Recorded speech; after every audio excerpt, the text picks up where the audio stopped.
That's a lot. Yeah, we have a lot to cover tonight. Good evening, everyone. I hope you're all doing well. You sound better than you did yesterday. That's good. I'm trying. I'm really trying. So thank you for working with me. We have a lot more to cover today. Yesterday was more of an orientation, but today we're actually going into the material. So let's get it started. Can you click on that? Oh, yeah. All right, our learning objectives for this evening. We will define land, real estate, and real property. We'll discuss the rights individuals can have in the ownership and use of real estate. We'll give examples of real and personal property. We'll describe and identify fixtures and trade fixtures. We will review the characteristics of real property. We will also compare the ways that title can be held in co-ownership, tenancy in common, joint tenancy, tenancy by the entirety, and community property. We'll explain the different ways property can be owned by married couples.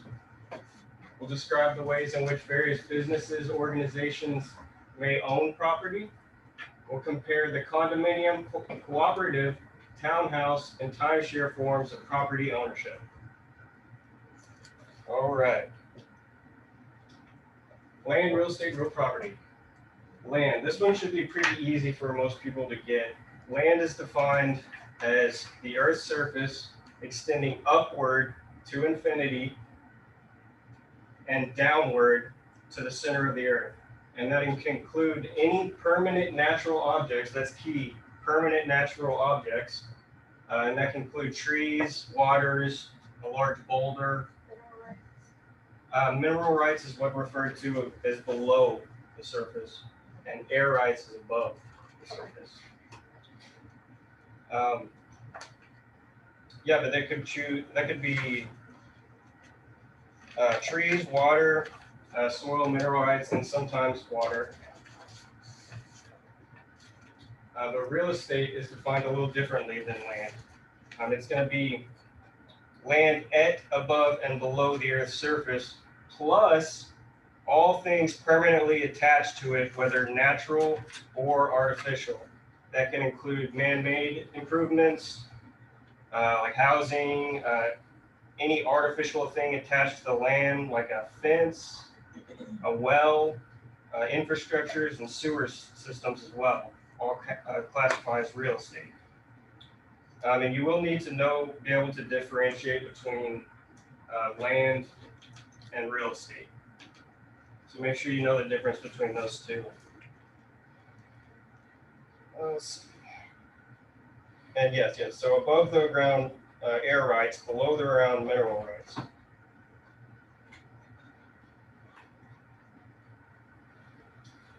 And now we're getting into real property, which is also a little different than real estate and land. This includes both real estate and the land. And real property is defined as something that is immovable. You can't pick it up and move it.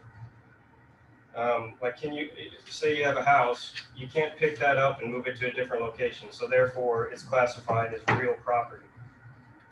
Same thing with trees, rocks, things like that. That would also be considered real property. Ownership rights of the real estate are described as a bundle of rights. And they will have this on the test. You will need to know the bundle of rights and what they are. There's the right of possession. You have the right to possess the property. The right to control the property. The right of enjoyment. You have the right to enjoy your property. The right of exclusion. You can exclude who you want or what you want from that property. And the right of disposition. You also have the right to dispose of that property if you need to or want to.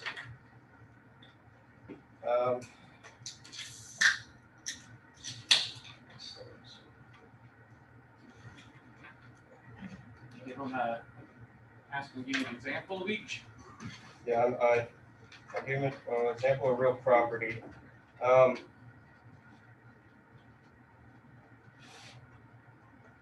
So you won't always have all the rights in the bundle of rights.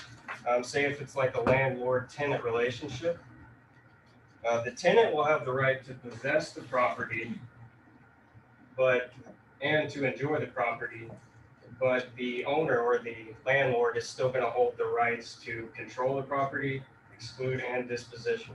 So it's a different relationship if you're in a landlord-tenant relationship. But just remember that real property is immovable. You cannot pick it up and move it. All right. No, you moved too quick on that one. You need to go a little bit more detailed. More detail? Yeah, because number one, so as you see at the top, you see where it says land, real estate, and real property. Okay. It's very important that you be able to differentiate between all three of those. Very, very, very important. Yeah. Because when you're taking your test, they're going to use those three terms to trick you. Okay, purposely. They're going to do it to trick you. So what needs to happen is land. What I always tell people, when you think of land, just think of just dirt and grass, or dirt and grass. That's what you want to think of land. Okay. When you think of real estate, you want to think about, so land, think about not made or man-made fixtures. Does that make sense? Yeah. So trees, shrubs, any of those things are man does not make, man or woman does not make, okay? Real estate is going to end up being, like Miss Davenport, if you go put a shed, remember that she shed commercial that they talked about? Oh, yeah. Say she puts her she shed commercial in the back, you know, that is going to be, that she shed is going to be that real estate, okay? The real property is you take, and what I always tell people a lot of times is I'll do, when I see that at the top, like it says land, real estate, and real property, if you ever see it sometimes where they talk about, I'm trying to think, what was that? Oh my gosh, it's like a math deal where they say A plus B equals C, if you kind of know what I'm talking about, some of those algebra things. Well, in our A plus B equals C is basically land plus real estate, and where that and is, put an equal sign equals real property. Do you see what I'm saying? So land plus real estate gives you real property, and as they show up there, the real property now not only includes the raw land and the fixtures, but also your legal rights. Does that make sense? Okay, so like Stephen was saying, you have your right to possession, your right to control, your enjoyment, all of those things are your bundle. And on the test, they might actually show you a little image of like a bundle, like little sticks, like little twigs. Yep. That's going to end up being your bundle of rights, and that's your legal rights. Does that make sense? So each one of those little things where it says right of possession, right of control, think of those as like twigs. Each one of those is a twig. And when we talk about bundle of legal rights, you're bundling them together. So if I'm selling my property to you, for example, I may sell my house to you, but guess what? I've rented it out prior to selling it to you. I rented it out to Ms. Davenport. Well, do you have all of those legal rights there? No, because who has what? You have the right to control, enjoyment, exclusion, and disposition, but who actually has possession? She does. So like I normally do is, and I used to have a little deal in the classroom until some of my students broke it. But they're twigs. They were twigs. Yeah, it wasn't the hour here. Yeah, I used to have like little twigs, and I would go around and I would hand them out. And I would say, you have this twig, you have this twig, you have this twig, you have this twig. And if you notice, I gave it out to everybody. But who still is on the record as owning it? Me, I just don't have all the twigs. Does that make sense? Real property is land and real estate. Land, real estate. So think of like where it says land and real estate, put that little where the comma is, put a plus sign. So land plus real estate gives you real property. What is a good way to look at it? Go for it. Land is property. So real plus property. It's just like a weird way of how I would think about it. But Would you they got a remember system. it? If Yeah. it works for you, it works for you. If it works for you, go for it by all means. And that's one of the things as you're coming through here. Like we're going to talk here later on about peak. Peak works for me. Some of my agents or my students come up with their own type of basically memorization technique. For me, I can think that's a teach. little later. But is it later in this class? I don't think it's in this. It's in the I think tomorrow's. But what happens is it kind of goes through it. But as you can remember little things like this, it'll help you when you're taking the test because they'll want you to be able to differentiate between all three. Does that make sense? Okay. Go ahead, Stephen. And also, if you're selling land, you can also hold mineral rights if you want to just keep those and sell the land. I'm gonna pause you for a minute. Travis, I know you weren't here yesterday. Yeah. What I did tell them is as he's teaching, if there's something you want to interject, feel free to. Sounds good. Okay? Go for it. Well, I mean, to be honest, right now, even on that note, you just said I am in the middle of a transaction right now. I have a client who's buying land, and the seller is retaining 75% of mineral rights. So that's just, I mean, that's an example that's happening currently in that development of how you can sell them and keep certain rights and get rid of certain rights. Some people do that. And yeah, so we'll do that. All right, moving on. Okay, real property. Title refers to the ownership of the property, but when you're actually go and get, like when you sign the document, this document you're going to sign is going to be a deed, not title. You'll get title with the deed, but it's the same thing with like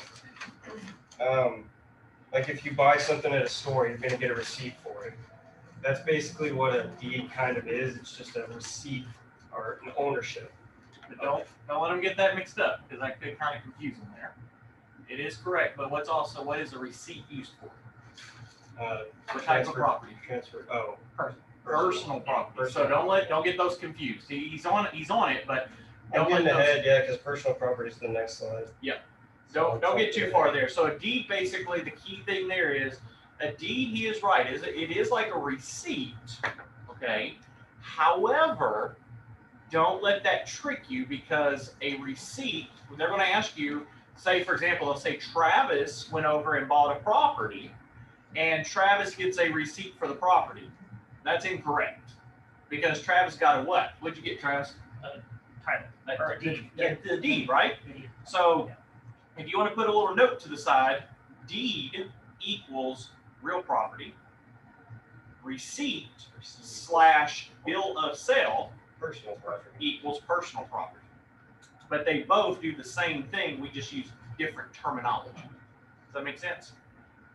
Perfect. Go ahead, Stephen. I'm Okay. sorry. I just don't want that No, to you're be fine. You're fine. confused. So if you sell a property, you're actually transferring title, but the form that you will actually sign is the deed. And real property is going to be anything that's permanently attached to the land. Like say cabinets, you can't pick up the cabinets and walk them somewhere else. It's the same thing. With TV mounts is a big thing. If you mount a TV up, can you easily remove the TV? If it's easily removed, then it's personal property. But if it's sometimes the mount yeah, but itself. Sometimes the mount itself is not. The mount Right, itself right. will be hard to and a lot of times you go in the house and you'll see the TV gone, but the mount is still there because it's already been attached to the property. If that makes sense. They don't take them out, though? It depends. I It mean, depends, yeah. If there's something that you would like to keep with you when you're selling a property, it's better to take it out before you list the property because then it won't get construed that this is going to convey with the property when it really isn't. I actually had a client that I was working with. I was showing him a property and there was actually a melon vine out back, and it was assumed because the melons were still on the vine, and we assumed the transaction fell through, but we assumed that was going to convey with the property because it was still attached. And I'll go into more about that. I when we go to personal property. Yeah, I had a sale, or we were looking at a house very recently where there was a big, attached to the wall was this giant in the living room, this big kind of picture frame artwork thing where they had a bunch of photos and a bunch of trophies and stuff like that all in this big display. And it looked like it was gonna be there forever. And it was just something that my client has brought up just kind of out of the blue. Like, oh, is that, I really like that thing. That kind of fits perfectly there. Is that staying? And they're like, oh no, we're actually gonna take that off and take. But like we thought it was just it's big. It's a giant thing. We assumed it would just be there, but it's actually something that they were gonna take with. Yep. So it's like if say you were to get a hot tub, right, and you actually bring it into your backyard, install it, it's in there. You would assume when you're walking through that would convey with the property because it's attached. But sometimes people will be like, no, I want to take that with me. I said, can you pick it up and move it? You can technically. You might need a forklift. Appliances. Right. yeah, and we'll talk about that more in Yes, sir. promulgated. Or What about that wasp honey? The wasp honey. Yeah, you gotta watch out for wasp You honey. can leave this classroom. That could break a sale for you. Right now. I had a client that sold their house, and we got to the date of closing. They were going to close. They closed at 9:15, and it was 9 o'clock. And we got a message from the buyer that they did a final walk through the house, and they found a wasp nest in the attic, and they want us to remove the wasp nest along with any honey that has been produced before we can proceed with this transaction. And I was like, I hope you know wasps don't make honey. I hope that's something that's like you're not finding out in this moment, but like I can't fulfill that part because that doesn't exist. So like it's done. We did it. Congratulations. It's like, Yeah, you got me for a second. I was like, Yeah. honey. It actually made me look up to see if Yeah. wasps make honey. I was like, I know they don't, but there's some crazy stuff out there. That's for sure. yeah.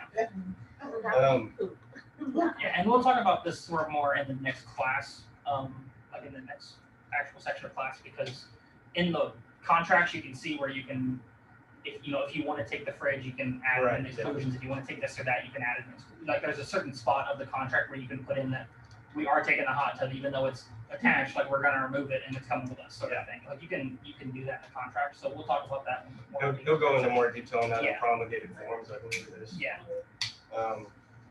Okay, now we're gonna move to personal property. So personal property is, like I was saying, anything that you can pick up and move. So, Wyatt, is there something in this room that's personal property? What's personal property in this room? The backpack, okay, yeah. What about you, Ms. Davenport? Is there something in here? Got my phone. Your phone, okay. Vita? Myself. Yourself? Okay. I guess that's personal property, yeah. But that's property that can be owned and that does not fit the definition of real property. So, like you're saying, definition, real property, both land and real estate. And real estate is anything permanently attached. So it kind of can get confusing, but Yeah, but so personal would just be the tables, the furniture, Yep. the pictures on the walls, the stuff like that. Stuff that's easy. anything that's easy movable. So let me do a little analogy for you.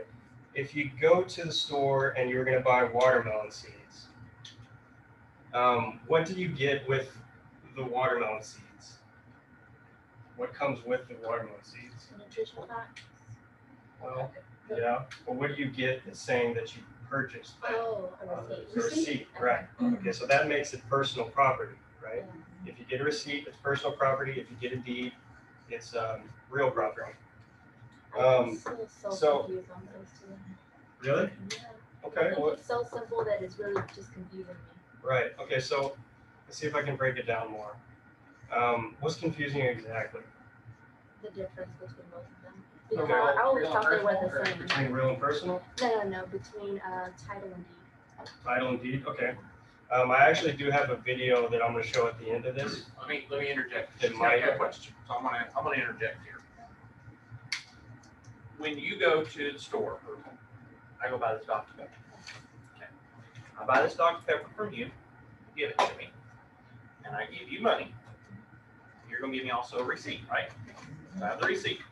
What else do I have? Dr. Pepper. I have both. The receipt tells me that I am the owner of what? Dr. Pepper. I'm also in possession of. So I have both of them. This says that I own this, but I'm also in possession of this, which gives me the title to this. So then you would buy me the document, and then I would have title, and you would have the deed. That's correct. Got it. You see how this works? I see That how I clear it did. up. I have a video at the end that might help clear it up a little more, if we have time. And guys and gals, I'm a very visual person too. So if Yeah. you sometimes need that type of stuff, let me know. Because one thing before you jump out at personal, I want to kind of talk about the whole mounting thing. You haven't kind of done that hypothetical. Yeah. I want to insert that because that kind of will, when he gets to this, I'm going to kind of show you something with that little picture up there. So I'll let him go on and then I'll jump in. So. Okay, so you have the watermelon seeds and you bring them home. Now, as soon as you put them in the ground and you cover the dirt over it, what is it now? Is it still personal property? Or is it, Technically, yes, because you can still take them out. well, yes and no, but as soon as it goes in the ground, it's considered real property, even if you could take it out. But what happens when they grow up? They're big watermelons, they're on a vine, it's still there. Is it real property or personal property at that point? Okay? Still real property. Oh, really? Yes, because it's still attached to the vine, but the minute you, yeah, the minute you pull it off the vine, it's personal property. It's no longer attached. It's no longer attached. And that was the same thing I was talking about with my client, is they were, the melons were still on the vine, so we assumed that it was gonna convey. Just down before we give you a hypothetical. We're What? gonna imagine this, okay? We're gonna imagine this right here is a pack of seeds.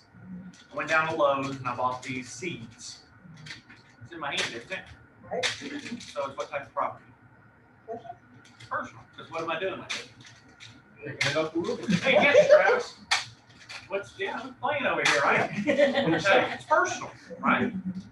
Now, if I take this, and I put it on the ground, and I put soil over it, what is it? Real? Can we throw it around? No. No, and when it really roots in the ground, can I pick up all of that? Get Travis! No, it's gonna be a big old mess, Right. okay? So it's still real. But isn't it still on your land? It's on the land, So, but it's in the land. You see what I'm saying? It's in there. So it's grown out. Now we say it's a watermelon, like you said, grew out. You got your stalks, you got the watermelons there. Is it still in the ground or is it still part of the ground? Yes, it is. But if I break off a watermelon, what am I doing here? Throwing with that watermelon, right? up and moving it. What is it now? Personal property. So as long That as gonna be on the it's, test? it is going to be on the test, but the key thing is, just imagine as I'm throwing this around, keep that in your head, I'm throwing it, as long as it's in my hand, it's personal. But just because the key thing is I have to carry it all. And if you ever seen watermelons, they grow big, okay? Can I grab all of that and throw it up in the air? No, it's impossible. But I can break one off and throw it in the air. But that's kind of the thing. You kind of see how that analogy goes. Does that make sense? Yeah. Good way?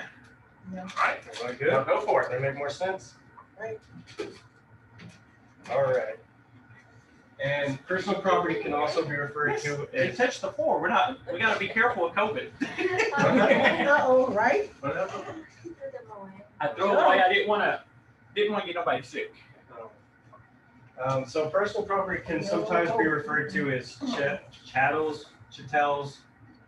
chattels, it really doesn't matter how you pronounce it. It's just another fancy word to say personal property. And they'll probably use that word on the test just because They just want to make it hard. just love to throw you off. They'll throw it in for a question and be like, I don't know what that is. Yeah. That's what happened to me. That's what- That's another word for personal property. That's another Yeah. word for personal property, and they will likely use that on the test. So is everybody good on real and personal property? Oh, I can't. Is everyone good with real and personal property? Any questions? Go back one slide. Go forward. I thought I saw it. Where were you? I was right here. Okay. So where was the one that said it's not always clear? Is that your next slide? I think it's the next one. Yeah, that was Okay. going off. Okay, go ahead. Yeah, Yeah, that's- Okay, go ahead. Sorry. Okay, so everyone good on real and personal property? We're still continuing with it, but any questions? I know it's a lot. We got a lot to cover. So we're all good? Anybody online? Everyone good? Good, give me a thumbs up. Awesome. All right, moving on. And now the distinction between real and personal property won't always be clear, and that's kind of what I was talking about with the hot tub. You know, you'd think it would convey, but sometimes it won't. So it's important to know to differentiate between the two. Because real property is conveyed by deed, like we said, and personal property is conveyed by bill of sale or receipt. Now, manufactured housing can be both real or personal property. So if you have a mobile home and it's on wheels, you can move it, right? So that makes it personal property. But if it's on bricks or foundation, it's real property. And that can also include trees, shrubs, grasses, crops, like I said with the watermelons, called fructus industrialis and fructus naturalis. More fancy words. What?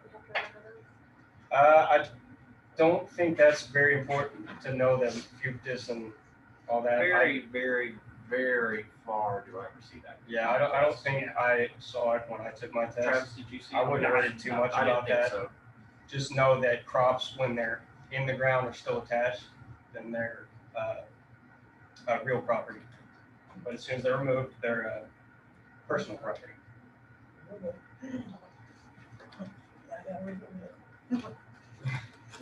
All right, fixtures. Fixtures are going to be personal property that has been so affixed to the land or a building that by law it becomes part of real property, like kitchen cabinets or something like that. There's a legal test to determine if something is a fixture, like the method of annexation. How can it be removed from the property?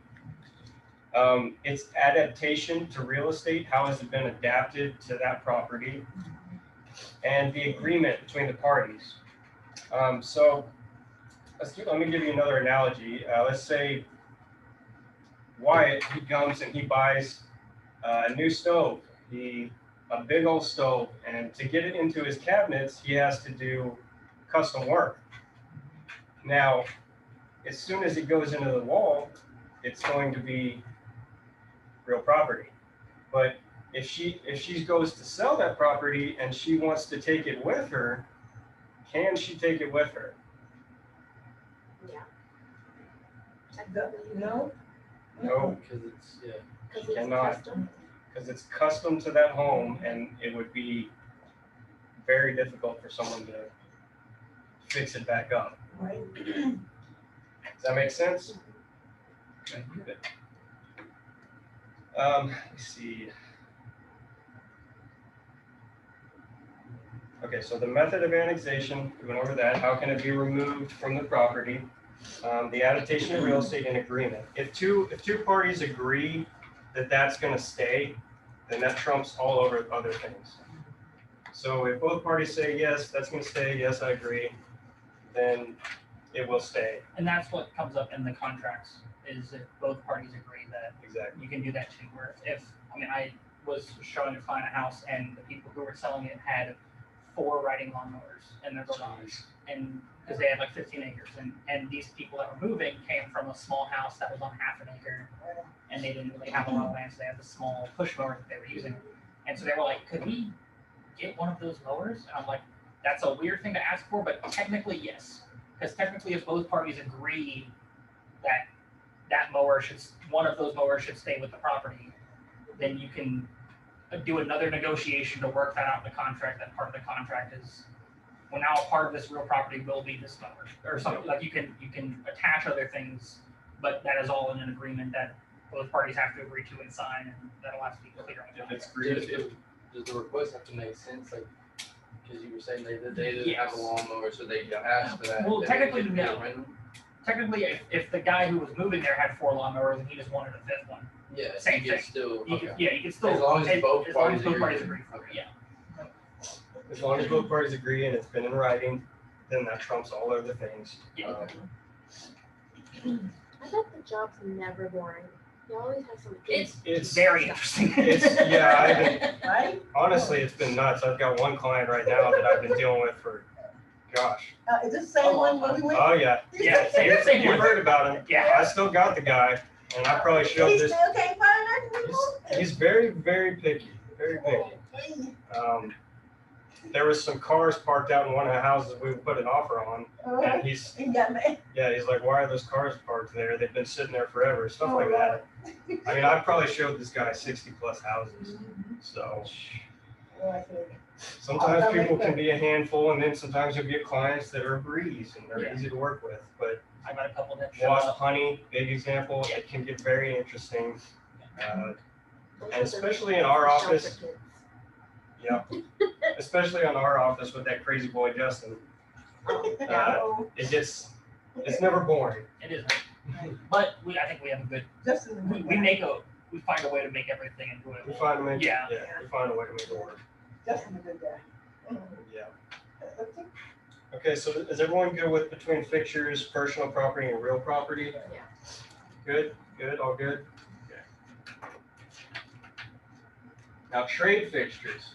That's a little different from regular fixtures, and you will need to know the difference between these two. A trade fixture is something that deals with commercial property. And a good example of that is like a dentist chair in a dentist office. When you go into an office, any items in there, even the chair that's been attached to the ground, is still going to be called a trade fixture, and that's going to be taken with them when they leave. But if they don't take it with them, then it automatically transfers to the next person, to the next owner or the person owning the property. But trade fixtures are a little different because even attached things on the walls, like I was saying, dentist chair, they're still going to take it with them because it's part of the business. It's a piece of the business. And like it says here too, like especially if it's rented out. So most commercial buildings aren't owned by the company who's in them. There's an owner that rents it out to this company that's there. And so when the dentist office moved out of that area, they didn't take it, as opposed to just becoming part of the property for the next people who moved in. That might be a restaurant that wants to, change up all the walls and make it into a restaurant or whatever. So that property actually just instantly becomes property of the landlord. And he can So anything that's left over, he can do with it what he wants. You can take it out and sell it or whatever. Yeah. But they are also they're responsible for any damage that it caused when they removed it. Like the chair, because it's fixed to the ground, they're responsible to take care. The tenant is to take care of any damage that's done when they remove it. So trade fixtures, an article owned by a tenant and attached to the rented space or building or used in conducting a business. And like I said, the tenant is responsible for removal and any damage caused by removal. And any trade fixture that does not remove with the property becomes real property of the landlord that owns the commercial building. Does that make sense? All right, so yeah, you will need to know the difference between fixtures and trade fixtures. Business, trade fixtures. Fixtures is personal. Just remember that. Okay, economic characteristics of property. These are pretty big. I do remember seeing this on the test. Did you as well? Yeah. There's several economic characteristics of property. One would be scarcity. How rare is it? Like a property, actually I'll get on to that in a minute. Yeah, so how rare is it? And any improvements that have been done to the property? Another economic characteristic is the permanence of investment. It will always be there. If you buy a property, it will always be there. Area preference is a big one because say a house here selling for $250,000, the exact same house in Miami, Florida, could be going $600,000. It's just location. Location is a very big thing. And you can also think of economic characteristics as anything that what changes the price of property. So if you have an acre of land, what would make that worth more or less? And so scarcity, if trying to find a 3-acre piece of land half a mile from Kyle Field and College Station, that's gonna be very hard to do because there's so many little apartments and so many little houses. Finding 3 acres or whatever is gonna be it's impossible. The improvements, if you have a mobile home on it versus a built mansion that's built this year that looks awesome, that can change the price of it. The permanency of the investment, again, if it's a mobile home, that's something that could just be knocked down one day, could disappear, could move, could whatever. Whereas something more concrete that'll stay there for a while, that's more permanent. And then, like you said, area preference. Area preference is a big one. Is a big one. Yeah. Very big one. Because, like I said, different places, different prices. Different taxes as well. Like Snook versus College Station. It's a big difference. And I think my example for Kyle Field was actually more of area preference. I think scarcity would be more of if you're trying to find a certain type of property. If you want, I'm dealing with a client now that wants a 3-bed, 2-bath, 10 to 15 acres with a river on it that can't be flat. She wants hills. She doesn't like it just being flat. Oh, she's gonna be living. And so she was like, so just send me what you can find. And I was like, I found one, and it's not great. So like that's a thing that if somebody has that property, they can charge a lot more because if that's something people are looking for, it's very scarce. And that's what we're dealing with. We're dealing with a lot of that scarcity right now because we're feeling the effects from 2020 because we didn't feel it in the real estate market. 2020 was a great time for the real estate market, but 2021 we're starting to feel the effects. It's not bad. It's not like anything's wrong. It's just things are moving quicker. We just have so little supply right now. If you want to buy a house, good luck. Like I put in tons of contracts for that guy I was telling you all about, and they're getting multiple offers because there's nothing out there. So every house that we put in, you're going to run into a bidding war because there's nothing available and everyone's just putting offers out real quick. So we're dealing with a bunch of that. It's a great time to be a seller. If you want to sell your property, do it now. You probably get above price because most of the times people are offering above list price. Just so they don't have to go to a bidding war. And even or it's in a bidding war, so people just keep racking it up and it's and even then, $30,000 over what it was. Even then, you still might get into a bidding war. We did that the last contract I put in. We put in 5,000 over, and it was a great deal. I have a property. Okay. And when I get my license, would I be able to sell my property?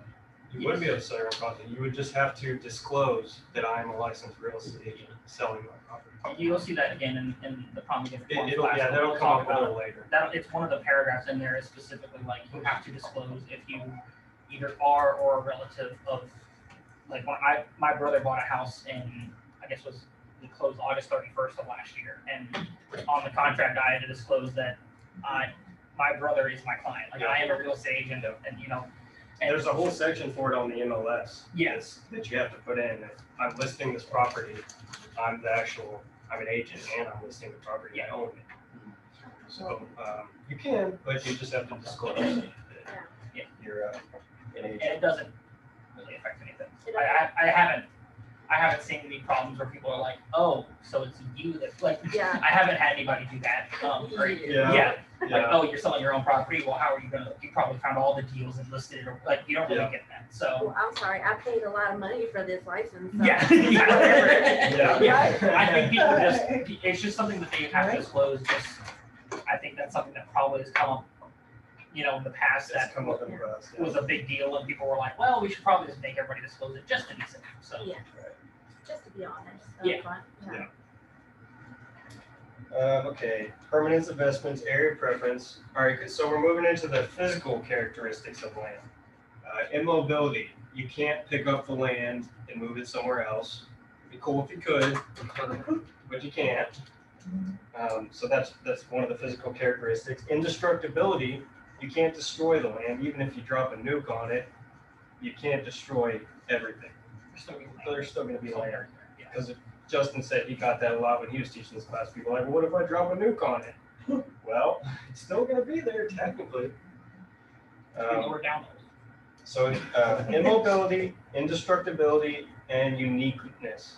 No two pieces are going to be alike, just like all of us in a snowflake. None of them are going to be alike. All right, any questions on the slide? Nope, nope, online? Good?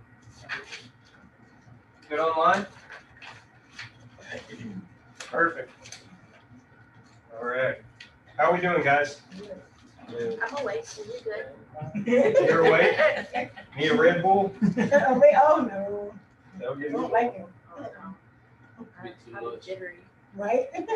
Okay, so we're done with characteristics.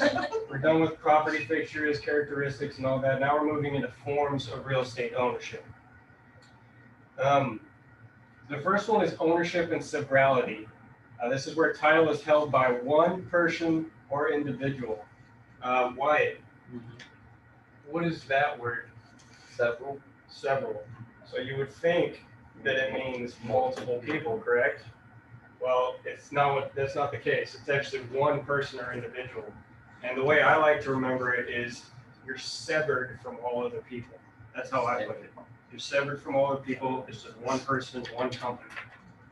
And that's going to be the highest and best form of ownership that you can have. Sole ownership. They I love thought of it as like severe ownership. That's how I always thought about it. Yeah. It's just, it helps me. Oh, think yeah. that I So that's like another way to do it. Yeah. I literally just see sole ownership. Like I just like think Yeah. right over it. I just thought severed. You're severed from everyone else. It's your property. You own it full and clear. That's held by one individual or corporation. Now, co-ownership. That's where title is held by two or more individuals. And there's several different types. The first one is going to be tenancy in common. And these will pop up on the test. I remember tenancy in common and all that stuff. They'll go over it. I will say too, one thing that came up on the test for me was, I think they had a question about like these three guys own a company and they decide to all buy a piece of land that's blank. What type of ownership is that? Mhm. And it's technically ownership and severalty because it's one corporate, like. When, All three are yeah, one. if this company was to buy a building or to buy a piece of land, the only name on the title would be Noble's Realty Group. It would not be Justin and Stefan and Travis, and like it would just be Noble's Realty Group owns the property. And so you'll see that a lot when you like the property I just sold for a client, or just purchased for a client. The people selling the company was AFC LLC, so it was just a company name. So it's just ownership and severalty by one company, but that way again, if Noble's Realty Group owned it and something happened to Justin, it's not like the property's now in limbo and who knows who owns it. It's still under the company. Under the So, company's name. yeah. Okay, so tenancy in common, and that's where each tenant holds an undivided fractional interest in the property. So each person is going to have a fraction of the property, but they're still going to have, they're still entitled to possess the property. So it's not physically divided, but they own a portion of it. Okay. So you're entitled to possess the whole of the property. Each owner is. And each owner can sell, convey, mortgage, or transfer his or her rights without the consent of the others. So two people own a property. If one person wants to get rid of their stuff, they can. They don't even have to talk to the other person about it. It's just, they have their own portion of the property, but they can still use it fully and clearly. And like That makes sense. if me and Stefan own the property together too, if we have tenancy in common, either one of us has the right to possess the property, to be at the property. Right. We each have the right to be there, and we each have the right, again, like I can just sell my share to whoever. I can sell my share to Ms. Davenport, and I don't even have to talk to him. It's just now them two that own the property. So. And there's another form where you will have to tell if Yeah. you're selling anything, but we're getting to that in a minute. More on tenancy in common.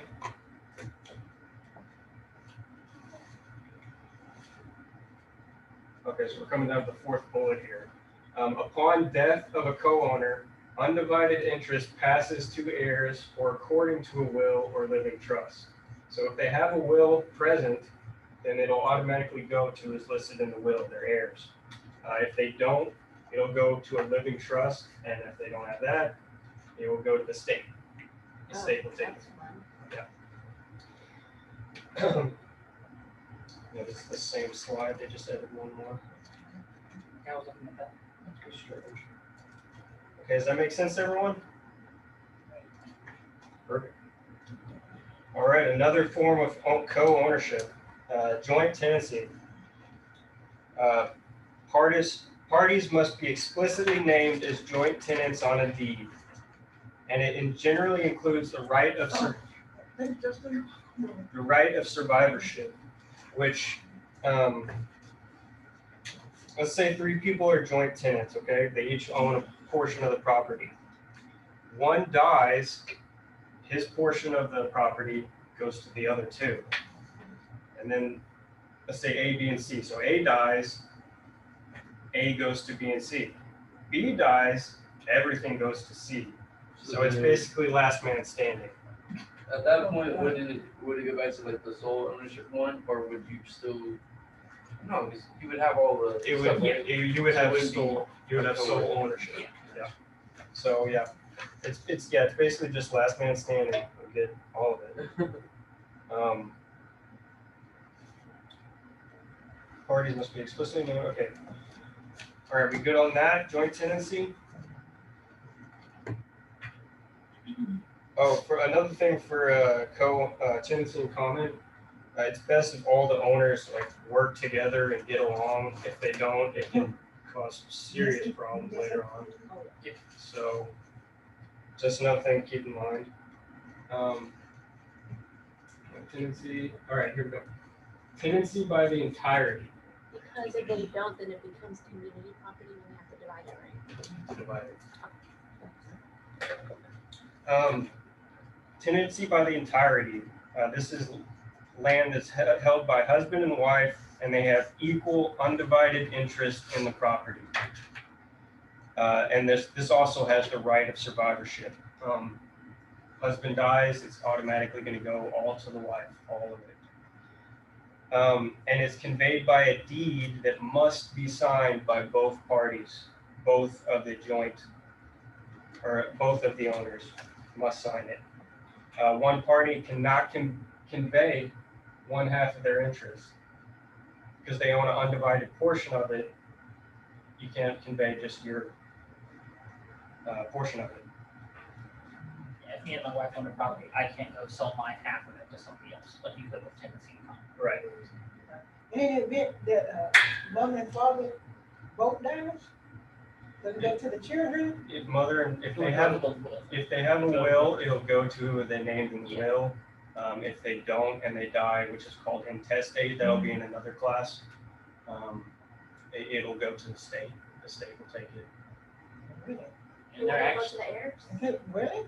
If she doesn't have a will and no heirs, Okay. then at that point it would go to the state.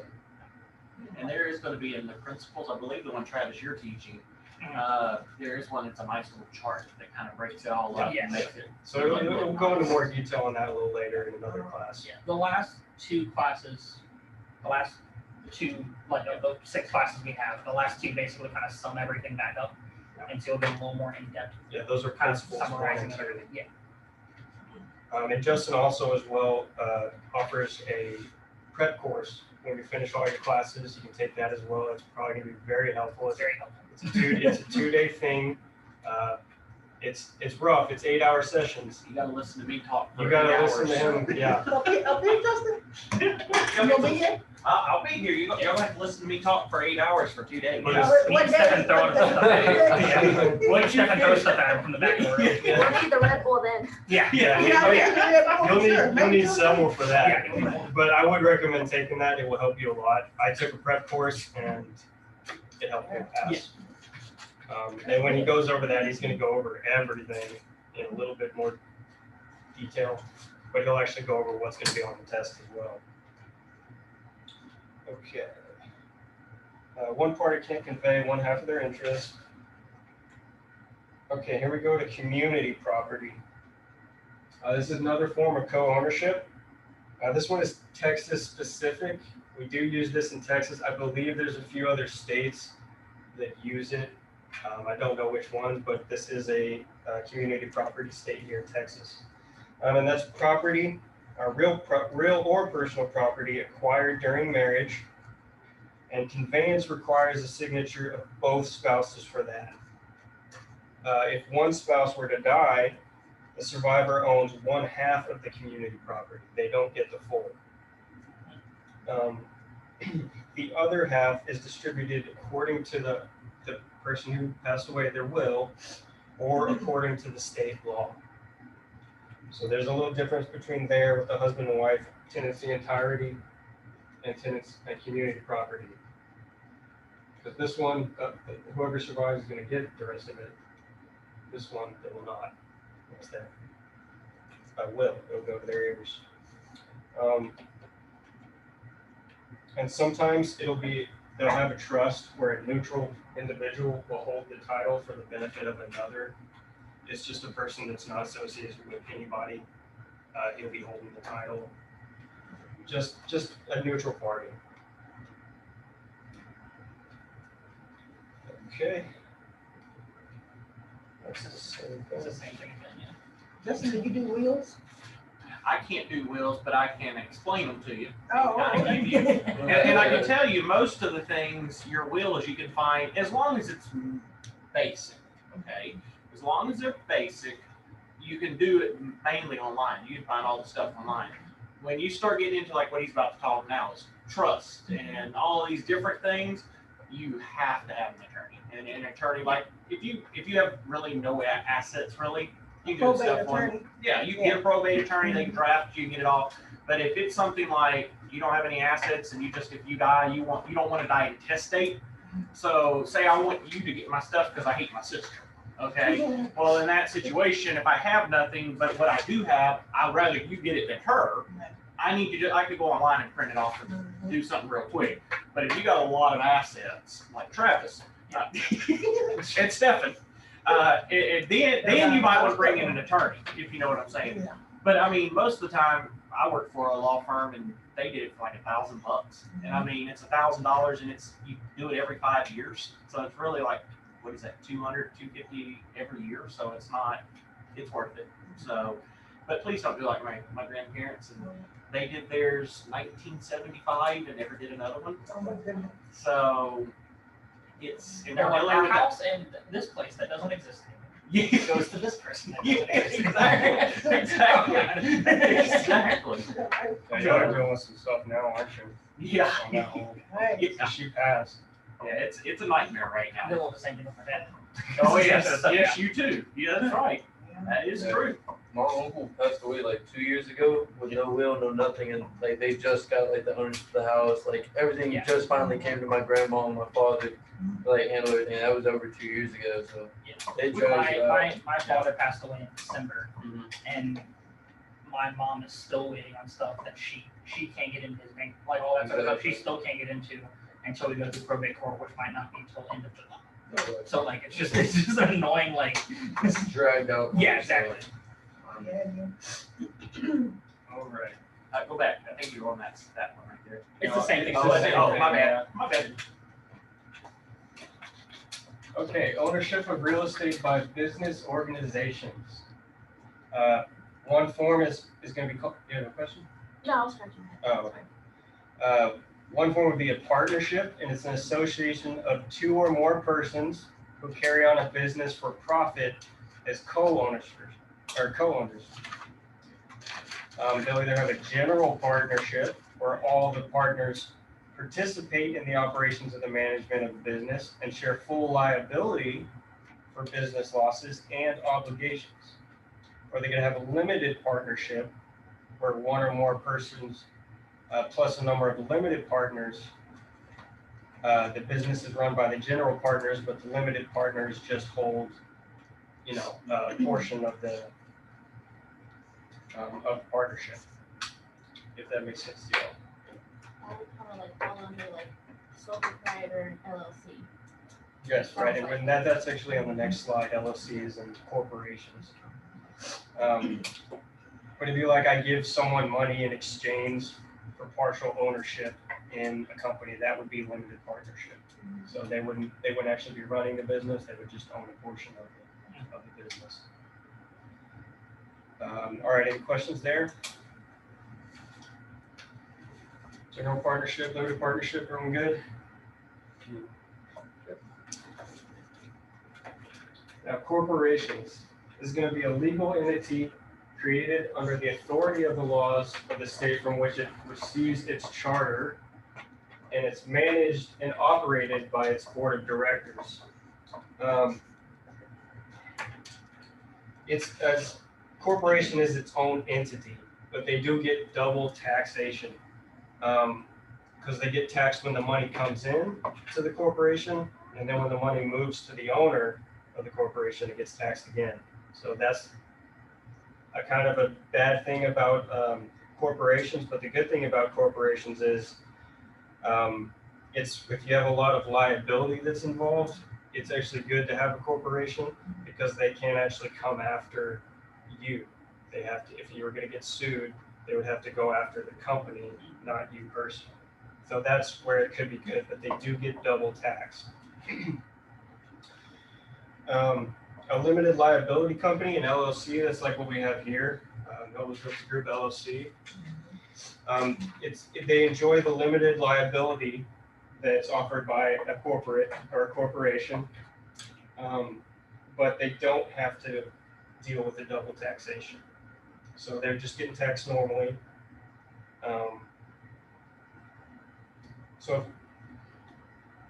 Sorry, give me 1 sec.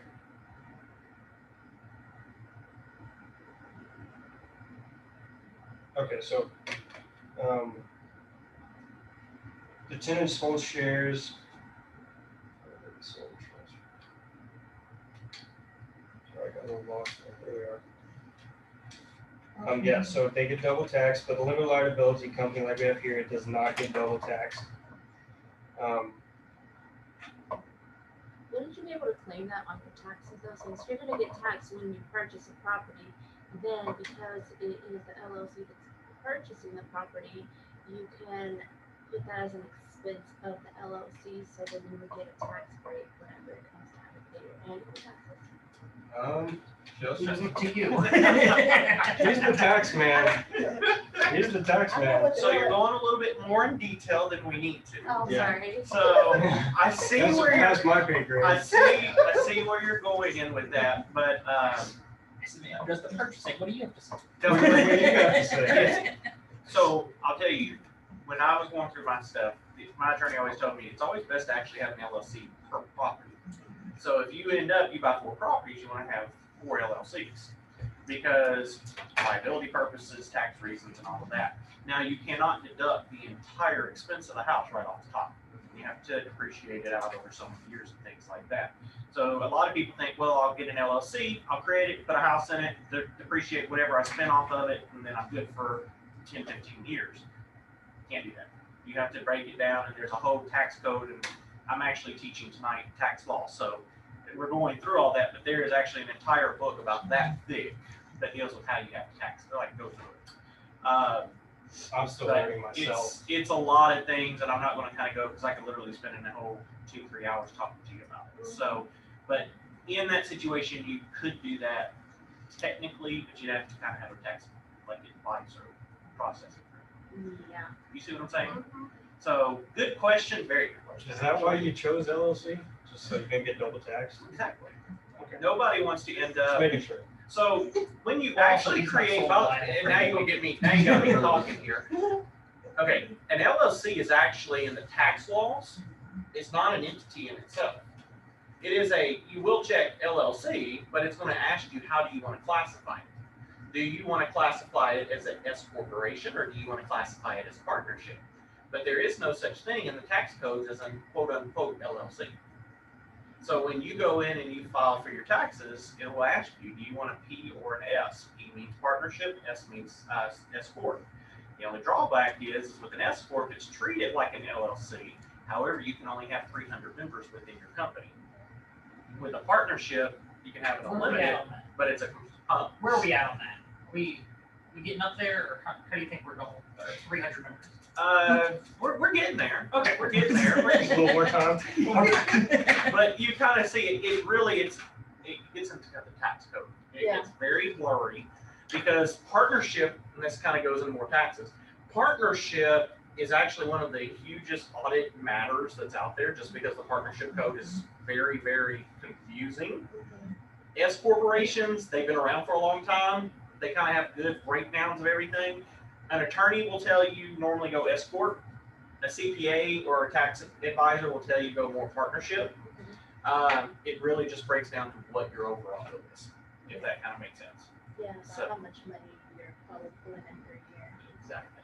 So, and The what other your reason- purpose behind it is. If I have this right too, another reason you chose LLC for this was that on all of our, when I sign a contract for a client, the contract is not between me and the client, it's between Nobles Realty Group LLC and the client.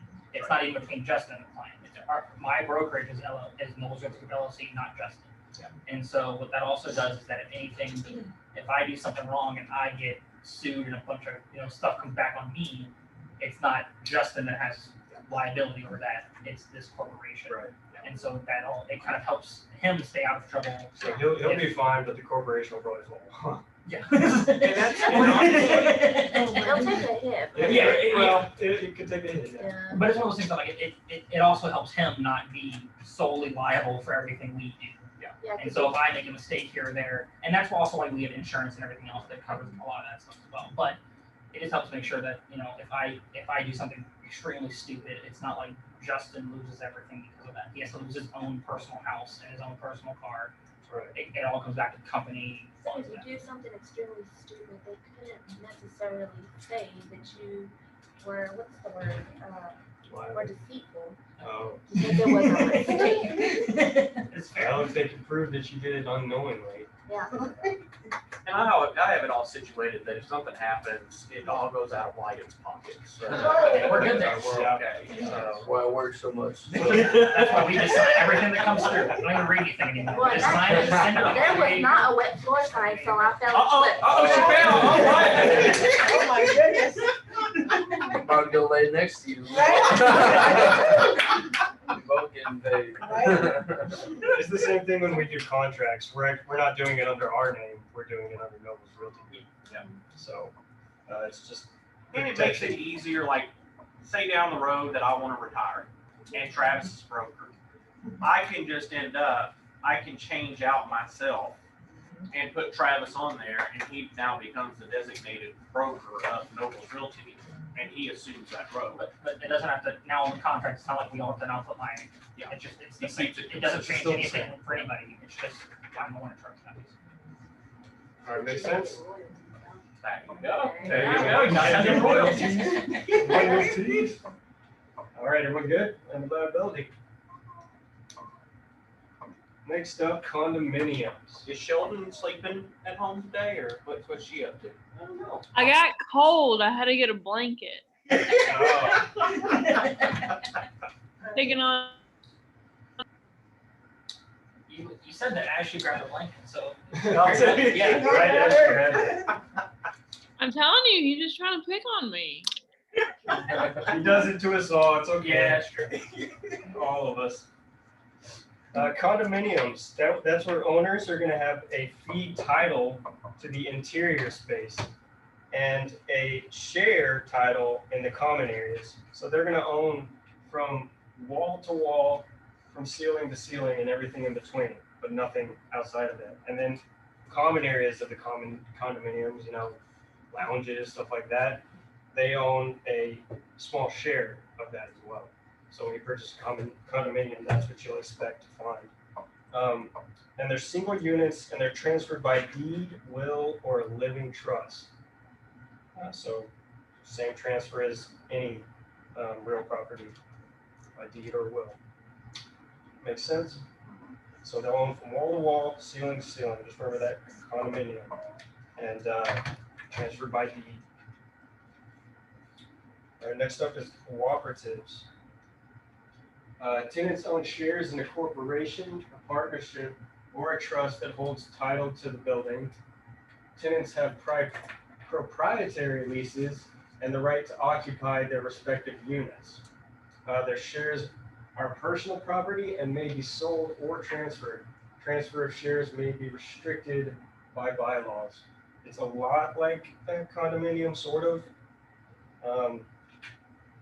Justin, can you help me out on cooperatives? Well, cooperative basically, so it's like a condominium to a point. Cooperative, you're actually getting ownership into the corporation. Right. So when you go in, so I'm gonna pick on Travis and Stephanie and myself. So, You went here yesterday, Travis. yeah, you weren't here yesterday. I'm making up, Travis. I'm making up. So Travis, me, and Stephen decide we want to go in and we want to buy interest into your cooperative. Okay, so you own this building, and we're going to say that this building is basically apartments. Okay, now you yourself don't own it, but the corporation does. You created a corporation. You, Ms. Davenport and Wyatt, created this corporation to buy this building, and you allow or you sell to people interest or shares in your corporation, where that they can end up having some type of quote unquote ownership into this building. Okay, now that at no point means that I own any of this. I just own interest in a business. Okay, so same thing is why you come into a lot of money and you're like, hey Justin, I want to donate some money to you, or I want to buy into your business. If you ever watch Shark Tank, the sharks buy into those businesses. They take that stuff. It's the same kind of concept. They're buying in and they're getting equity, is what they're getting. At no point, though, can you say, this is mine, okay? Because whose is it? It's corporations. Now, Travis, Stephen, and myself can be here and walk around and do what we need to do, but at no point does Travis, Stephen, or myself own any of the physical part. We just own an interest in that business. Does that kind of make sense? Pretty good? Everybody online understand? Yeah, so you buy in, you own a portion of the business. Everybody online understand? Are we good? Yep. Thumbs up? Yeah. All right, perfect. All right. Thank you, Mr. Nobles. You're welcome. Ooh, fun one coming up. I'm sure. Oh my god, I hate timeshares. We all know about them. I'm just curious real quick. How many of you ever have actually been through one of those? Has anybody, you been through them? You've been through them? Ms. Davenport, you've been through a timeshare? We're like at the highest level of No, timeshare. I haven't. Really? Yeah. Where was yours at? Dominican. And how long was the quote unquote presentation? Oh, every time we go probably 2 times a year for the past 3 or 4 years, and it's at least 3 of the days we have like an hour-long meeting with somebody. But usually it's just like my mom and my dad go to the meeting, and we're all like, all right, y'all have fun. We're gonna go out to the beach. And like, we all disappear and do something else while they sit through a meeting for a while. But the reason we actually we upgraded to like basically the second to highest one, that makes us, we're actually part owners of the company now, of the timeshare or whatever. Yeah. And because of that, one of the main reasons we upgraded is because they don't want us to go the level higher. Yeah. So we're not going to have any of those meetings anymore. And we were like, sweet, we'll take it. We'll pay you however much it is to not have these meetings anymore. We're all in. So it makes the Was best. it worth the money though? So to us, it was. We went in with we got. Our timeshare we got was very personal to us, and we actually went in with, I think it was like 5 couples that are all part of this thing that we all are in. Basically, we're all like, I don't remember what they're called, like primary, secondary owners or whatever. But basically, we all split the money to do all the upgrades, and we all have equal share in this timeshare we own. So we can all kind of go whenever. But we got it because it was unlimited. So even my dad was the one who signed it. When he passed away, it went to me. When I passed away, it'll go to my kids, and it does that forever. So we'll always have it. I think you can only have like 12 people that are listed in this thing. So like, it's not like it's gonna branch out forever, but we can, if I have a kid, it can go to them, and if they have a kid, they can go to them or whatever. But then I think the way it works for us is we basically have, there's a bunch, they have like over 200 resorts, and the one we like to go to, we just went to one Dominican in December, right after Christmas, and it was $800 for a 7-bedroom villa that has its own pool, and then you also get $100 a day VIP access. That's like all inclusive to all the restaurants and bars, and so like it was super worth it to us because we went for a week, and we had, I think it was 3 couples and their kids, so there was probably like 12 or 15, maybe 12 or 15 of us that went. And between all of us, I mean, I think for each person it broke down to like it was $700 per person for the wristbands for the week, plus like $60 because the way it's split the money from the villa for everybody. So it ended up being like $800 a person to have all inclusive access to a beach, all the alcohol, all the buffets and restaurants, all that stuff. Like for us, it's super worth it. Are you That's sure what- you're not that's- trying to sell me on a No. timeshare? No, I'm not. But the thing that comes with that is like we did have to, when we did this last upgrade or whatever, we can get higher class stuff for the same price and all that stuff. But it did cost us like $80,000 to buy into this next level up of the up. Like so it's like Holy. well but again there's 7 couples that are part of this, so each person puts in $10,000 and it's like yes that's still a lot, but it's not like it's just my mom trying to pay everything. So, you know, it splits between a bunch of us, and Are so you paying per year or per month? we don't pay like I think they had it set up where so one of them is Jason and Amber. So they own a couple companies with my dad, and they actually just sold one of the companies and got a bunch of money in. So they basically just put all that to it, and we're all covered. Like as far as right now, we're good. The other way you could do it was like you could put it on a credit card and then pay off the credit card, stuff like that. But right now we don't pay anything except for when we go, and when we go, it's $600, $700 a person. So it's, like, it's super worth it now. It's super worth it now because we've already paid everything off as far as buying into the timeshare, and we got into it like I think 8 or 17 years ago, something like that. And so when we got into it, it was $700 or $800 a week for these villas, and now I think it's $3,200 a week for a villa. And so, but one of the things we kept in our contract is that you cannot upcharge us. Like it will be $700 forever, and they were like, yeah, fine, whatever.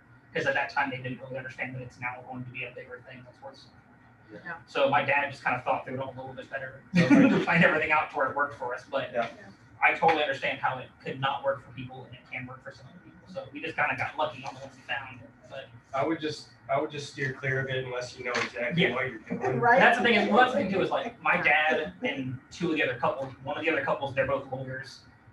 Jay and Amber are super business savvy, and he's an entrepreneur who started 9 businesses. Like the people we were doing this with were all very, very knowledgeable. So we all kind of sat down and were like, let's all go through this step by step and make sure we're getting the right thing. Yeah. But there's always people there that we see there that are in these meetings that it's just a man and a woman who are in their mid-30s who have no idea what's happening. It's like y'all need to go. Like y'all should not be here. You're gonna get trapped into something you don't want to get out of. If you know what you're doing, then they can be a good thing. But if you don't, I would recommend avoiding them. Or just take Wyatt's credit card and Or go to town. Or Travis, he's already got a share, right? If you want to take all my debt on my credit cards, you go rent it. Well, I don't know about that. I'll make you promise to pay off. Hey, Travis, just take Wyatt's card and pay him off. You'll be Oh, good. perfect. Yeah, that'll work. Unlimited balance on that. Yeah. Right. He's got the black card. Yeah, let me know how I can find it. I must have lost it. Yeah, I didn't know I had this card. So timeshare it's an estate of fee simple interest. You basically have a limited time that you're allowed to use that property. Yeah. And you cannot use it other than that time. Yeah. An interest in a timeshare estate may be conveyed by deed or will, like he was saying, by the owner. An interest in timeshare use is personal property that may or may not be transferable according to the contract.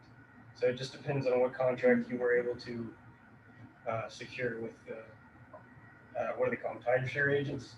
Yeah. Timeshare agents. And how he was saying, like, you can use the property for a certain amount of time. It's the same sort of thing as like a hotel, but the only difference is we will sign up for a week, go down there for a week, and when that week's over, I mean, like, we move out of that villa, somebody else moves in that day or whatever. If they have nothing else, it's not like we can just be like, we can't just call and be like, we're gonna stay an extra few nights. It's like, no, You're done. You gotta go. Like if you wanna, if we have room and you wanna sign up and pay for a whole other week in advance and whatever, we might be able to fit you in. But it's not like you can just call up and just be like, hey, since I own it, I'm just gonna stay here right now. Yeah. They're like, no, you're out. Yeah, you gotta have a go. set time. Yeah. A set time that you have to be there. That's why you can't ever get a hotel down in Galveston and Fable. Yeah. Yep. Yeah. Galveston. That's a What place? it's an interesting place. I would prefer South Padre personally. Right? Oh, Cleaner water. yeah. Well, that covers our content for this evening. I do have a short video that might help y'all understand a little more between differentiating between the deed and title. But that is the end of our lecture. Oh, you just got them all ecstatic and then you had a video. That's It's so a short video. It'll be real quick. Before we do that, how did we do, guys? Did we do good? Very good. Very good. Did y'all learn? Just two. Very good. It was a good refresher. Okay, well, yeah, you've already done it. Everyone good They've online? They've been texting me and said you got a 1 out of 10. We all good, guys? A 1? Yep. Did y'all say 1?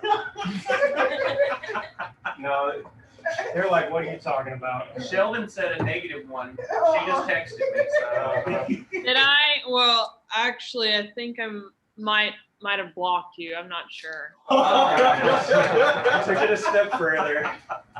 All right, well, we'll just watch this short, quick video and then we'll be done, guys. Let me pull her up real quick.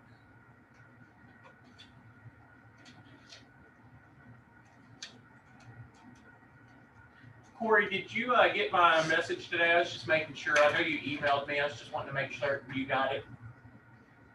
I think so. The one about the sighting?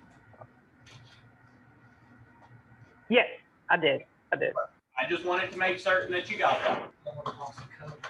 Okay, and I do have a question. Sure. Is there a way that we could possibly get like a recording of the lectures? So yes, ma'am. It will be in the Google Classroom. Do you have that link, ma'am? Yes, I have the app. You have the okay. So if you go in the app and you're in the actual course, so if you actually want to take, do you have your phone in front of you? I'm using it. I'm at work right now.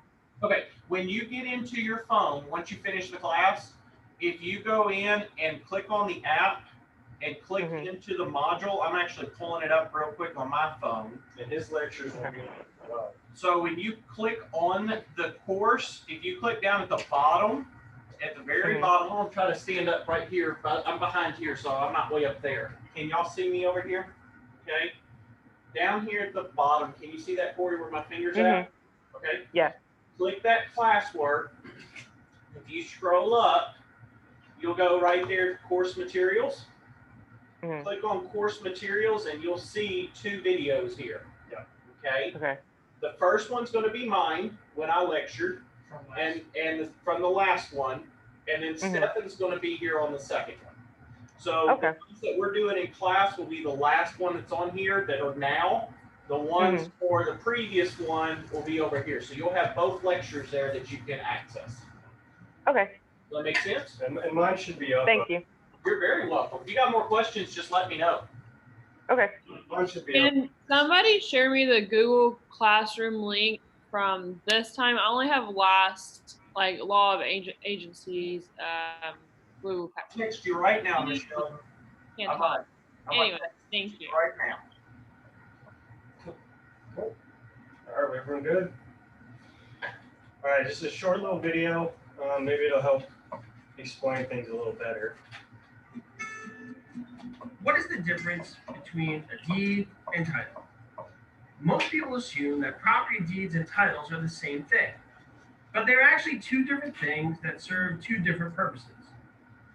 When studying for the real estate exam, most of us learn that title means ownership and a deed is evidence of the transfer. It is like when your mother packed your lunchbox for elementary school and she wrote your name on the box. That represented title to the box because it shows ownership. The receipt that your mother had when she bought it proves that ownership was transferred from the store to your mother. just like with a deed.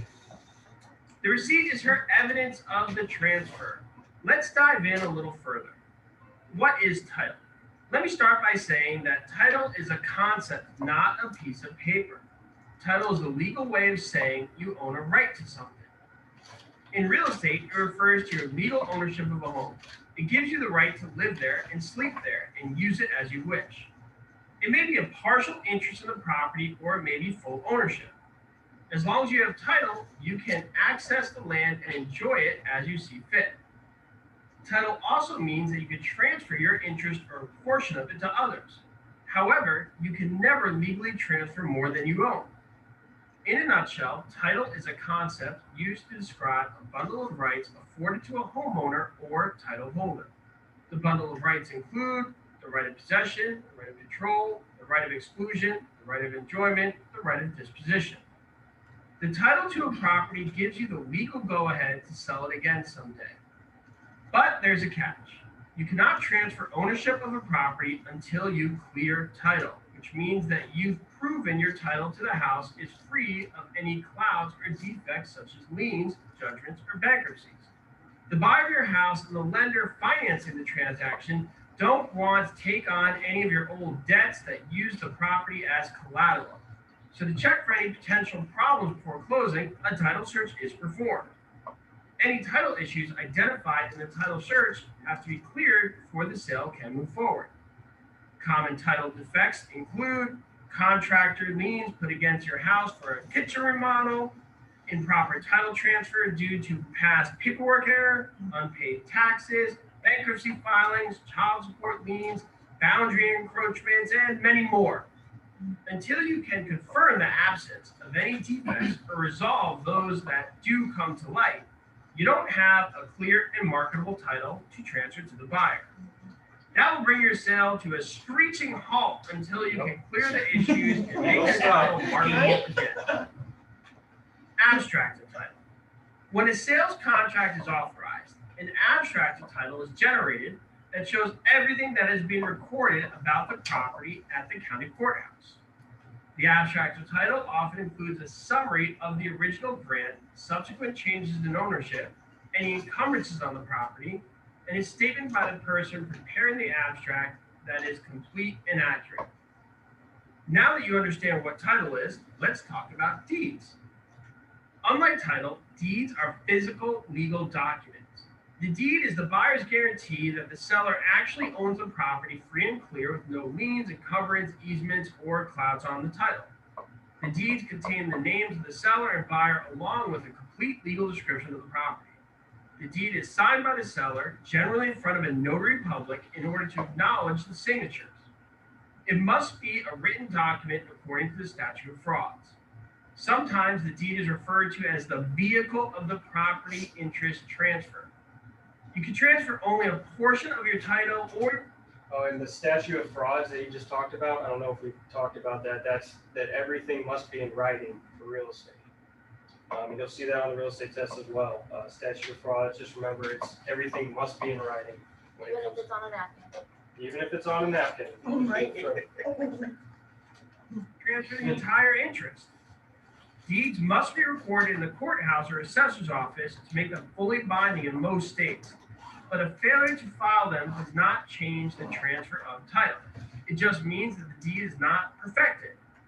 An imperfect deed doesn't mean that there's a problem with the title, but there could be a problem with the way that the deed paperwork was handled. Because it is a physical legal document, the buyer gets a physical deed in their hands at the time of sale, which proves they have title to the house. There are a few main types of deeds to note. General warranty deed. The general warranty deed is the most commonly used in traditional home sales and proves the most protection for the people buying your home. It means that you, the owner, have clear title and a right to sell the property, and you have no knowledge of any unforeseen issues that might come up with the title for the life of the property. It also says that no one else has the rights to own the property. Special warranty deed. A special warranty deed is similar to the general warranty deed with one exception. It only promises a clear title for the time you've owned the home. This is generally used for commercial real estate transactions and can also be called a covenant deed. Grant deed. Like the two types of warranty deeds, a grant deed shows that you have clear title to sell and no knowledge of anything that might impact the title. No, But it- we haven't talked about deeds yet, but we will go into more detail on that later on. Yeah, so the stuff like the general warranty and special warranty, they're kind of going over there right now really quickly. We'll go over that in a class later. So. They're just giving you a quick overview of that. But That's a warranty that you will defend the title again. That's kind of that, remember I told you earlier about the Dr. Pepper example? And I said, you give me the receipt and I have the Dr. Pepper. When they're talking about deeds, that's the receipt. That's the paper. The house, being in the house, is the Dr. Pepper. Does that make sense? So that's what they're talking about, but there's multiple types of quote unquote receipts. You yeah, see we're what I'm going into more saying? detail on that later on. When I believe it's in the class. Yeah. said that the warranty deed would cover no lien on the property while they were in ownership. So that does that mean that there was a lien on the property prior to them having ownership? Well, so in that situation, everybody normally has a lien just because of the fact there's a mortgage on it. So that's where you're gonna have that mortgage, that's gonna be a lien on the property. When they sell it, there's a lien already there, that one has to be released and then a new one's recorded for the next owner. Make sense? Makes sense? Perfect, We'll good go into a question. little more detail later. Yeah, Anyone once you else pay it off, may you know, comment? that's what I Exactly. did at the courthouse, so I'm familiar with it, yeah. Yep, and she filed the releases and everything, I bet too. Yep. Staking claim to the property after the sale takes place. Quitclaim deed. A quitclaim deed offers the least amount of protection for a buyer of your home. The quitclaim deed transfers rights and ownership to the buyer, but does not provide any guarantee that the seller actually has the right to do so. With a quitclaim deed, even if the seller is not legally allowed to sell the house, the buyer has no recourse after the sale because no warranties were made by the seller. For this reason, it's And just to sum it up, don't do that. If that comes up, just back out. Don't do it. use the property Just don't do this. or give the house to someone they have a strong relationship with. For example, a father to a son. Bargain and sale deed. If your home is being sold in a tax sale or foreclosure, the property may be sold with a bargain and sale deed. This means that the seller does not need to clear the title and there are no protections for the buyer. So, for example, if there are liens on the property sold with a bargain and sale deed, they are purchased along with the property and the buyers are responsible for cleaning everything up after the fact. In conclusion, the terms title and deed are often thought of as the same thing, but their legal meaning is quite different. Once you understand the relationship between the two, you'll have a better idea of your rights and responsibilities as an agent, as well as a clearer understanding of the closing process.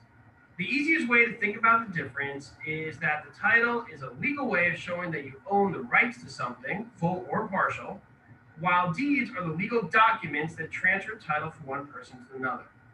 When you own a property entirely, you will possess both the deed and title.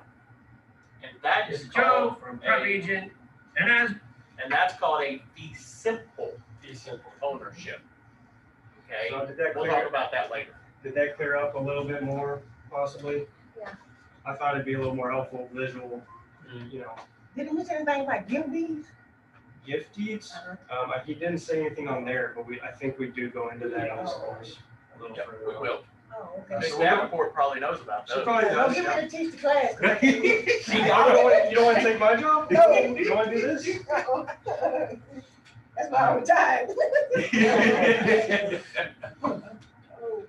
Well, all right, guys, that covers our, yeah, does anyone have any questions over the material covered this evening? How did we do? We do good? I Oh, learned you're good. stuff? Keep up the good work. Thank you, thank you. I will try. Anybody online have any questions or anything? We're all good? A bunch of shaky heads. No? No. All right, well, thank you all. Uh-oh. I do have a question. You have a question? She got a question. So that last one where there is no security for the seller or the buyer on a foreclosed home, but if there's a lien on the home from the bank, Lien would have been foreclosed, that's why there wouldn't be a security there. okay, Because in foreclosure, that's wiping the debt, But most of the time, the person that would have ownership would be the bank. Okay. You kind of see what I'm saying? And we're going to kind of put that together. For example, you're the bank. I'm the person living in it. I'm the borrower. I don't pay you. You're going to foreclose, take the property back, and then you're going to put it up for foreclosure sale. And in that situation, you're going to transfer ownership, say to Ms. Davenport. In that situation, is she would pay you. You'd get the money. Whatever remainder is left, say that there was 200. Ms. Davenport buys it for 195. You're going to come to me and say, you owe another $5,000 to me. And you'll get a judgment against me, and that I owe to you. But the house would have been released to that lien because you were the one that financed it. Is that different from tax sales? Yeah, that's what I was about to ask. Tax sales is a little different too. Okay. So tax sales actually, with the foreclosure, any other loans, any other liens are going to convey that. So foreclosure, if Ms. Davenport buys it, Ms. Davenport, you as the bank released yours, but say Stephen has a mechanics lien on it. That mechanics lien is going to go over with Ms. Davenport. That rose. In a tax sale, it's gone. It releases all of the debts and it sells. You see what I'm saying? So say, for example, that you are the bank, I'm a borrower, I don't pay my taxes, Ms. Davenport's the tax assessor, she's going to put it up for a tax sale. You better be there, Miss Bank, because if you're not there, Miss Bank, she's going to sell it to the highest bidder. And if I owe you $300,000 and she sells it for $300 for Wyatt, It's gone. it's gone. You're released. Wyatt got the house for $300, and here you are saying, "Where's my collateral? It's gone." Does that happen often here? It happened a lot back in 2008. A lot. In Houston, there were houses selling for $300. Yeah. Really? Yes, I ma'am. remember hearing Ooh, I should have been down there. Back in 2008, there was a lot of houses because people couldn't pay their mortgages, couldn't pay their stuff, and so the tax man and tax woman were selling them, and banks couldn't keep up. Yeah. So that's sometimes a good thing. If you're in a situation, if you got the money and the economy's down, you want to take advantage of it. Yeah. So, and I highly encourage, if you've never been to a tax sale, I highly encourage you to go sit in one.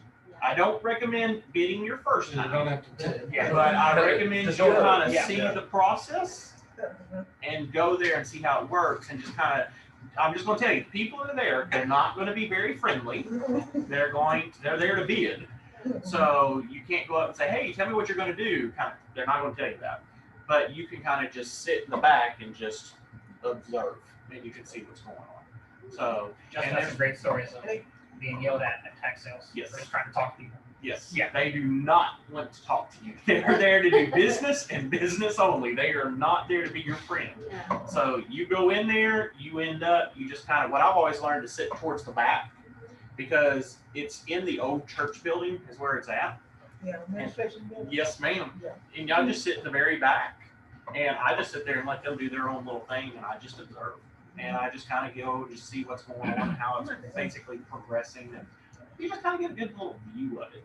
But one thing I'll tell you is be very careful because if you bid on it, you don't know what you're always getting into. Yeah. So you may go in and be like, oh man, Wyatt's house is up for sale. Well, what you don't know is Travis lived there for 6 months and he flushed concrete down the toilets. Well, you get in there, you bought it, now you got this big old mess on your hands and you're like, what do I do now? So, because they're not going to let you in. So you don't get to walk the property like you do in real estate. You're just buying it sight unseen. So you can drive by it and see it, but you ain't getting inside. And you can't always, sometimes, Travis may still be living there and it's for sale. So you can't just walk up and start looking in the windows because there may be Travis. So, wait a minute. Especially in Texas, you don't want to do that. Yeah, never in Texas. Never. But there's always those types of situations. You're taking a risk. And then, like I said, if Travis is living in there and say Wyatt owned it and Wyatt didn't pay it, well, his lease is still could be enforceable and you're trespassing. So you got to kind of play everything and you got to know the laws. So that's why sometimes, and I try to get attorneys in here and different things to talk to my agents just to answer those questions. But that's why you always want to, if you're going to do it, do your due diligence before you jump immediately into it. Same thing with the time shift. Just know what you're doing. Yeah. Oh, Before you get in there. You Yeah. know? And we'll tell, and like I said, Travis has good stories, Stefan does, I do, we all have great stories, and we'll share them as much as we can. But there are some things, if y'all got questions like you just asked, it doesn't trigger us because we've dealt with so much stuff that the only one that sticks in my head is Wall Money, because I still, that blows my Yeah, mind. that's not And going like anywhere. 15 minutes before closing. Yeah. We're in a different city at this point. Like, my neighbors, oh. And they have the tax sale every first Tuesday of the month. Oh, okay. Every first Tuesday. And it's over I'm there. not gonna go over there with, now that I don't work there, I need to go in, you know. That would actually been today. Yeah, it was today. Yep. Today. And you just go in there and you can sit there and you'll see all different types of people. They post it online, so you can see the houses that are coming up for tax sale. Oh, So you can Google and actually look up, you can type in Brazos County or whichever county you're in. If you're in Harris County, you type in Harris County. If you just type in the county you're in and then click tax sale. And it'll normally send you either to the county court or the county clerk, or they'll have like a law firm that has a website that maintains all that stuff. So, and you can go in there and you can kind of see the stuff and everything. So, and we'll talk about that as we go along, but I highly encourage, if you're gonna do real estate, go sit in there, see how it works. And It'll be informative. people are pretty much laid back and they're nice. I mean, they're not, look at Miss Davenport, she worked in that area, she's sweet as can be. They're not gonna chew you out. A lot of people are like, I don't wanna go talk to the county clerk or their assistants because they mean. I'm like, you just got the wrong one, or they had a bad day. Yeah. Or they dealt with something stupid. So, you know what I'm saying? So, yeah. It's like real estate agents. Right. Yes. I They're said, all pretty I'm nice, but there. there's some days that I'm like, I ain't. Yeah, I'm done. I'm not doing this. So, but yeah, like I said, I mean, it's good, and there's a lot of things. I mean, we all want to work together, and you should just try it. And if there's one coming up, I might even just send a message to say, hey, FYI. But I will say, the best ones, those of you that are in Harris County or Montgomery County, you want to see some crazy action, go to those, especially Montgomery County, because they have a very small room with a ton of people. Oh my goodness. And they end up, they're trying to be it. It is not nice. So you're thinking like you're in an auctioneer type environment. It can get kind of aggressive. So, but here people aren't too much. They're not mean. They're pretty nice. So, but when it's down to business, it's business. Oh, yeah. So, but All right, any Good other question. questions? Any other questions, anyone in class, online? Good? All right, well, thank you, guys. If y'all come across any questions, you can always email or. Travis, real quick, put your information up there too. We did everybody else last night. Can you open a Word document and put your just put your phone number, name, and email on there, just in case they have questions as well for you, sir.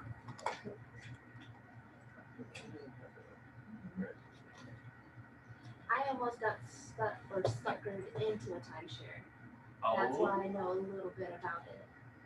So it was, you know how way back in the day, they used to have those, this will be your vehicle in the mall. Oh, gotcha. Yep. And then you fill it out,